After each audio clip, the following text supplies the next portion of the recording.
Hello, this is your friendly Hobbit and your Ent from the Down the Hobbit Hole blog team. And we're here today to talk about Spider-Man Into the Spider-Verse. First of all, we'd like to give you our overall opinion of the movie. And your overall opinion of the movie was? It was great. I personally loved it. It was much more... It's probably one of the most family-friendly superhero movies we've had in a long time. Given the last superhero movie we had, pretty much most people died. Spoiler alert for that one. But what do you think? I think that this is probably one of my top 5 movies of the year. I really, really enjoyed it. It was extremely well done. Agreed. Okay, so next, let's think about, you mentioned that it's family friendly. Let's talk about the rating and what age of kids you should be able to take to see this movie. Great, so it's rated PG. Personally, and I think you agreed, we said 8 years old and up.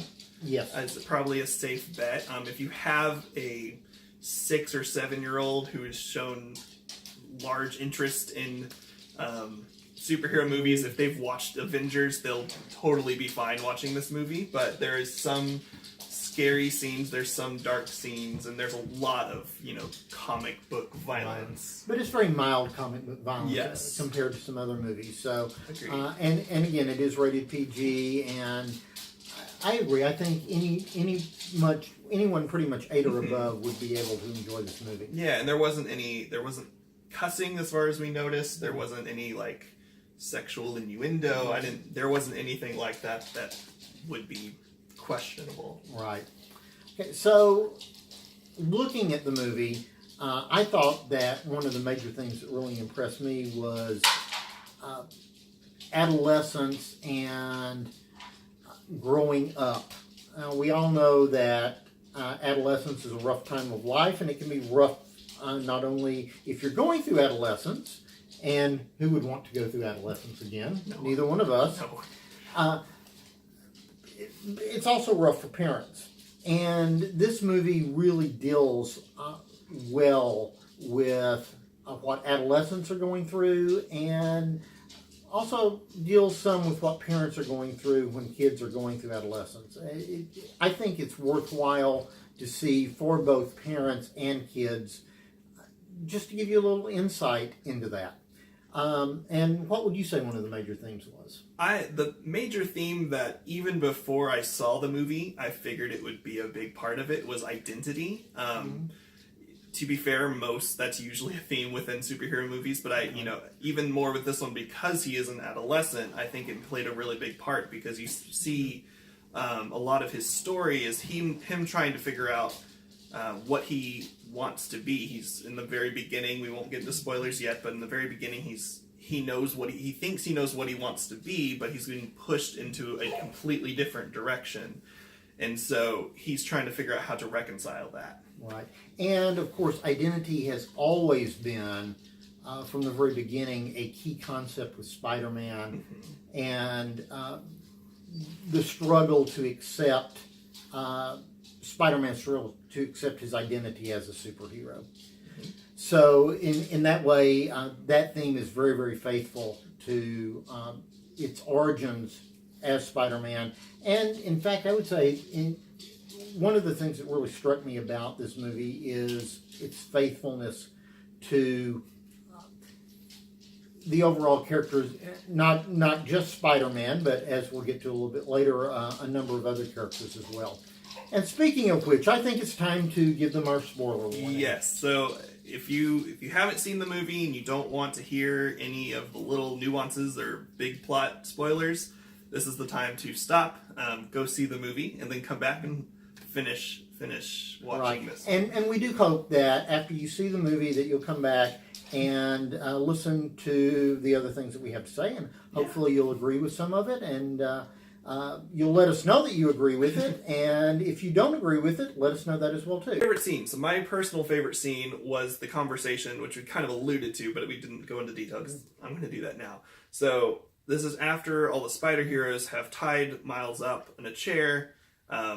Uncle Aaron has just died, and Jefferson, Miles' dad, comes and tries to talk to him because he wants to be able to let him know that in person and to comfort him where necessary. So Jefferson's knocking on the door saying, hey, I want to talk to you. I need to talk to you. Miles can't answer the door because he's tied up, but he can hear him. And so Jefferson knows he's there because he sees his shadow under the door. He's just thinking he's ignoring him. But there's this very candid conversation, not really conversation, but discussion on Jefferson's part, talking about how he's always known that whatever Miles does, he will do it fantastically. He loves him, and he's not going to stop loving him no matter what he does. And I think that's just a really good turning point in terms of Jefferson's character, because at that point he's been very staunch and like, this is how it is. And because of that motivation, Miles is also able to get over his inability to use any of his powers. So that's how he ends up using his Bioshock to get out. So yeah, that was my favorite scene. Okay, the movie pays definite homage and tribute to Stan Lee, and my favorite scene is the scene that Stan Lee is in. This was recorded about a year ago. They actually had to go to Stan Lee's house to do the recording. He wasn't in good health at that point in time, but it is a fabulous scene, well worth it. Also in the post-credits, there's some additional tributes to Stan Lee. So those are mine, and now our closing thoughts are? Yeah, so just kind of, I think we've talked about it quite a bit, but personally, I would just say, if you have any interest in the superhero world or even an introduction to the superhero world, I think this is a great movie to see. We both thoroughly enjoyed it, and I've already been trying to tell people, go see it, because I feel like it's one of those that kind of went under the radar quite a bit, especially in terms of comic book movies. I know it's had advertisement, but most people have just been like, oh, that looks like a kid's one because it's a cartoon, but I think several adults two adults here very much enjoyed it. Right. And my closing thoughts, I have two closing thoughts for you. One of the post-credit scenes is a quote from Stan Lee where he talks about the fact that if you are a person who does something that is right, you are truly a superhero. And that really resonates with me. And I think it's important for us to understand that we all have the capability to be superheroes. And we would also like to remind you about our blog, the downthehobbithole.blog.com, and it has lots of printed resources. Our printed review of this movie and lots of other movies. We have discussion questions for families and lots of thoughts on other movies as well. Yep, so we'll have that link down in the description for this movie and just the website in general. So please check it out. It's great to have that discussion with your family, have those questions. There's some fun questions, there's some serious questions, and it's just a good way to have that conversation.